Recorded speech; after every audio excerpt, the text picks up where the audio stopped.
Chapter 7. This Can't Be Life. It was just one of those days, the kind that seems to stretch on forever. A mountain of unpaid bills cluttered my countertop, alongside a series of ominous shutoff notices that had arrived in the mail.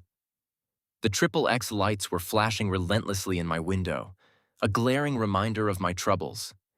I knew it was time to muster the willpower to get out of bed. I shuffled into the shower, not even thinking about how the heat had been off for 2 long weeks. The icy water hit my body like a shockwave, jolting me awake in a way I never anticipated. Now that was definitely not fun. After a little while, I made my way over to the icebox, hoping for something, anything, to lift my spirits. I opened it up and was greeted by a rather sad assortment: a box of baking soda, half a warm beer, and a crinkled bag of M&Ms. I couldn't help but chuckle to myself, thinking, wow, what a breakfast fit for a king, or perhaps a jester. How could my day possibly go wrong from here? I asked myself with a hint of sarcasm. Just then, my gaze fell on a boot clamped onto my car, accompanied by a note from the repo man. The lady in 2B had to be enjoying the spectacle of my misfortune, and I could almost feel her eyes on me, relishing every moment of my plight. There's nothing quite like a 5-mile walk to work, especially when you're already 5 minutes late. I see you find this amusing, Ms. Carter. It's nice to know I can put a smile on your face, even amidst the chaos. I have to admit, I can't stand that old bat. Ever since her kids moved out and never bothered to come back to see her, she's turned really mean to everyone around her. You know, walking to this punk job is a real struggle sometimes. The first mile is always the toughest because it's hard to get motivated. But honestly, I love it out here in the fresh air. Occasionally, you need to stop and take in the surroundings. It's unfortunate that it's come to this. I've been in this neighborhood for 29 years, and every single day I still spot new things, like new crackheads roaming around. Most of them are the same kids you went to school with, the ones who were always so bright and wanted to become doctors and lawyers. The younger generation coming up after us believes they own the streets or something. They just don't realize that I was in their shoes 15 years ago. That's part of the reason I moved out of my house. Thinking I was a man, I found myself reflecting on my life. My mother called me out of the blue. She wants me to come by for dinner after work. We haven't spoken in years, which makes me wonder why she decided to reach out now. I have a feeling it's mostly to go off on me about the way I'm living my life. As I think more about my situation, I realize how much I miss my kids. The pain of not seeing them really cuts deep even to this day. I'm stuck in a job where I can't even manage to pay my bills. Given this reality, how in the world can I afford to pay child support? It's been 4 long months since I last saw their faces, and I miss them more than I can express. Dear Lord, please help me find a way to get some money to this lady so that I can see my babies again. But it seems like Lady Luck just hasn't been on my side lately. I can run this mile too. Though I hate it, I have no choice. If I don't, that big dog will try to chase me down and attack. The owner thinks it's hilarious, but it's no joke to me. Why do people let their dogs run free like that in the first place? It's fortunate that I managed to stop the dog from coming after me because I'm just at the bus stop trying to get some fresh air. This punk, Ms. Carter, made it clear how she feels about me as she drove by, casually flicking her finger out of the window. I wish I could catch the bus, but without any money, it's pretty tough to do that. Now I have to walk 3.5 miles to get to where I need to go. I just noticed that someone dropped $10 at the curb. I really don't know what to make of it. Maybe it belongs to the guy bleeding who is being loaded into the EMS truck, or perhaps it's one of the guys sitting in the back of the police car. Oh well, their loss is definitely my gain.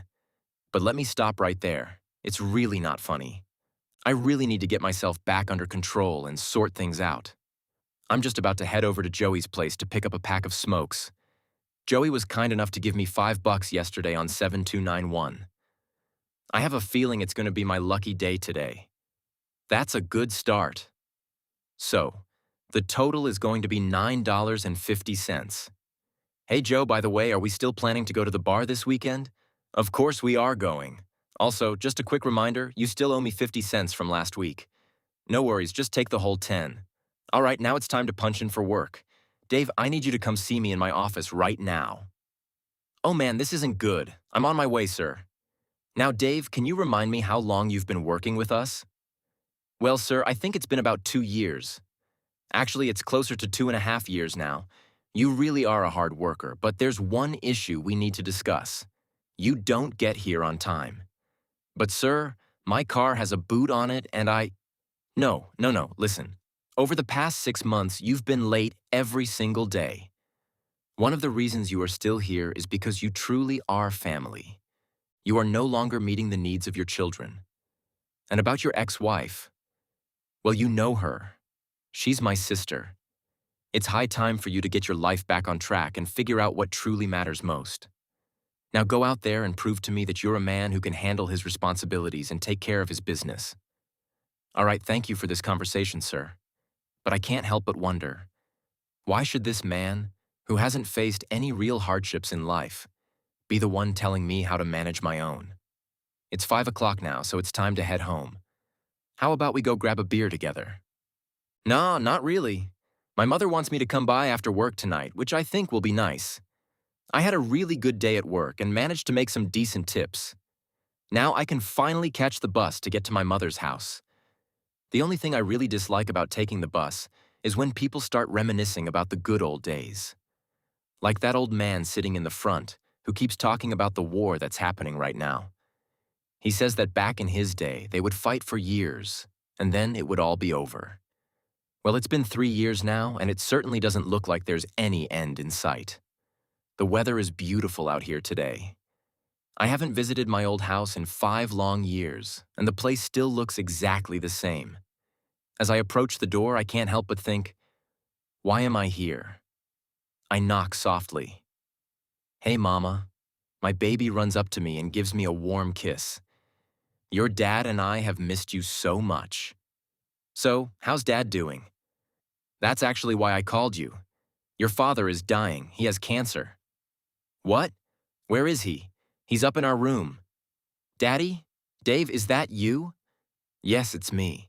It's been such a long time. Why haven't you called or come by sooner? It's been really difficult for me to admit that you were right and I was wrong about so many things. But it's okay. I still love you deeply. Now come here and give an old man a warm hug and a sweet kiss. I love you, Daddy. But tell me, what did the doctor say? He mentioned that I don't have much longer to live. So, son, how are the Bulls performing this year? Just as bad as ever, unfortunately. I'll make sure to get us some good seats for the games. Now I need to have a talk with Mama. Remember, I love you.